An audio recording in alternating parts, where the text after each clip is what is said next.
What's going on, guys? Welcome back to another Jeep movie review.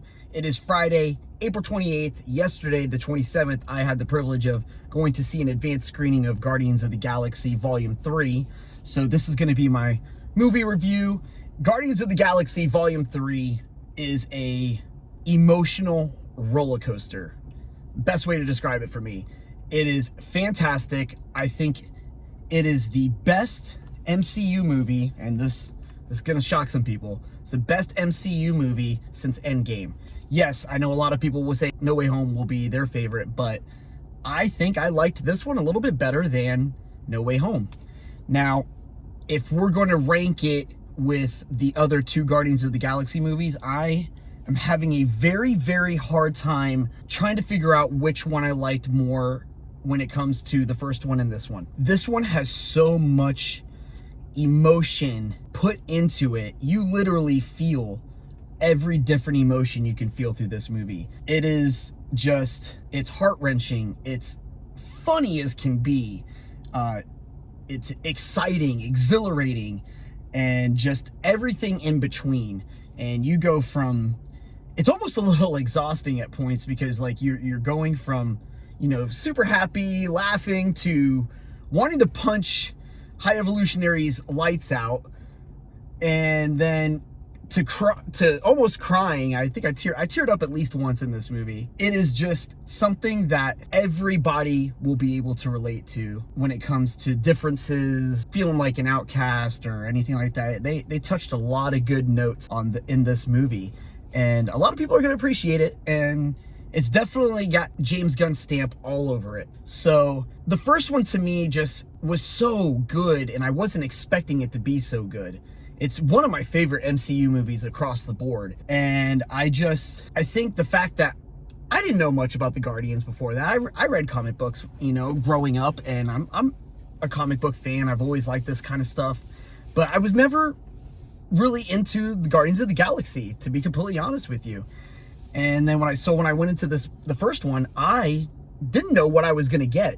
You know, we got these random characters that no one really knows a whole lot of, and I go into this movie and I'm blown away by it, and it instantly becomes one of my favorites. So I think that going into that movie like that is what makes that movie number one for me when it comes to this trilogy. But this one, I mean, I don't know. I think I need a little bit more time to think about it, because it's up there. It's right there next to it. It's just got different elements in this one that the other movies don't have. Like I said, a lot of emotion. The stakes are much higher in this, and some things didn't land for me as much as it may for others. But, you know, I have very minor gripes, because overall this movie is excellent, and it's definitely something I believe Marvel needed. As if you've watched my other reviews, you know, the past few Marvel movies have not really just hit it for me.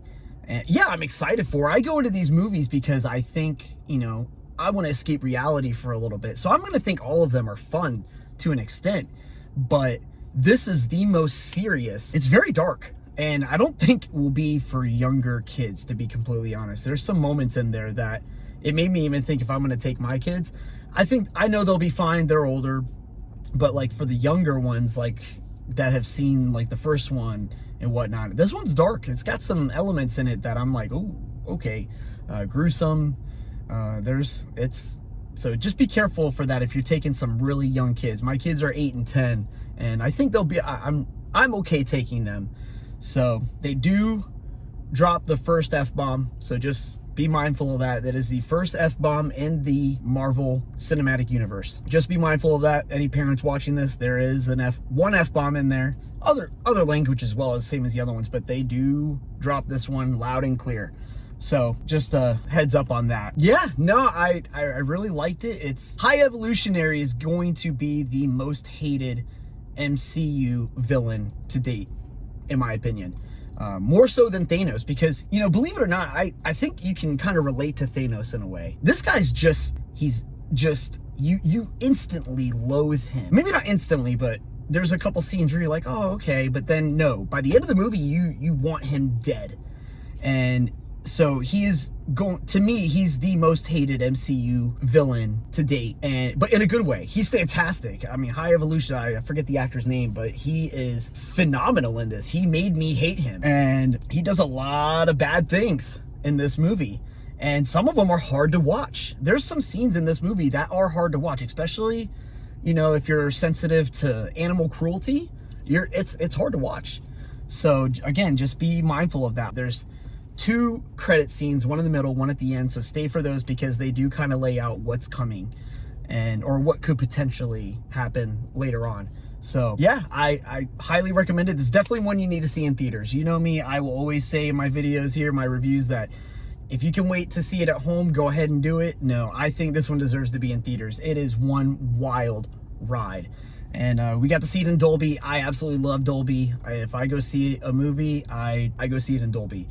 So versus IMAX or anything, I love Dolby. So, and that's my take on that. Some people, obviously, you know, maybe you like IMAX more than Dolby, but I like Dolby. And so, yeah, I highly recommend it. I'm gonna go into what this movie is about. So maybe some mild spoilers at this point, but we are gonna start reaching spoiler territory here. So back on out if you wanna skip that. But I'm gonna go over the premise of the movie, what it's about. So 5, 4, 3, 2, 1, mild spoilers. All right, so this is Rocket's movie. Hands down, 100% Rocket's movie.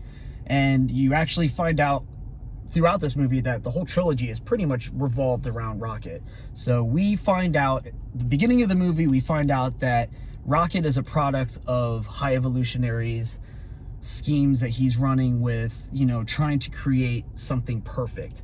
That is High Evolutionary's obsession. He wants the perfect world. And, you know, pretty much genocidal. And just like, you know, Thanos just wanted, you know, half the population, this guy just wants everything perfect. And if you're not perfect, you're dead.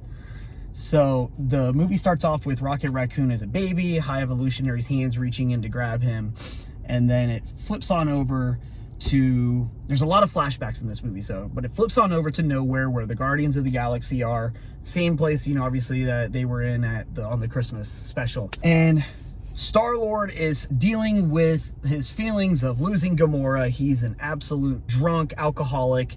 So in the beginning of the movie, we see Star-Lord, he's drunk. And that scene in the trailer where you see Nebula carrying Star-Lord, it's because he's drunk. So we see all that, and then all of a sudden, we see Adam Warlock in the beginning of the movie. And Adam Warlock is sent by High Evolutionary to grab Rocket. High Evolutionary wants Rocket back because Rocket has something, a protein in him or a trait in him that the things that he's trying to make perfect don't have. The things that he's trying to make are violent. And so he knows that Rocket knows how to fix that. So later on, we'll get into that. It's a little hard to describe, but so Adam Warlock goes and tries to capture Rocket. A huge battle ensues with him and the Guardians. Adam Warlock hands the Guardians their rear end and escapes, but Groot is the one that puts up the best fight, and Adam Warlock takes off after that, but practically kills Rocket. Rocket is hanging on by a thread to life. This is the whole premise of the movie, is the Guardians trying to save Rocket's life. Rocket is actively dying at this point, and we find out that he's got this kill switch in his heart that High Evolutionary had put in there. So they need to find the code to override that kill switch, and they have about 48 hours before Rocket is dead. So their goal is to find out how to save Rocket. There's a corridor scene, like a hallway scene, if you will, and it is one of the best scenes I've seen in an MCU movie to date. It looks like it's all one shot, one continuous shot. It goes from like point of view and then flies over to the other person and goes all around. It is, my jaw was on the floor, my mind was blown. It was so well done, and it was a standout scene in this movie. Fantastically done. One of my favorite scenes. It's played to the Beastie Boys' No Sleep Till Brooklyn. I've been asked, you know, not to put any of the spoilers out.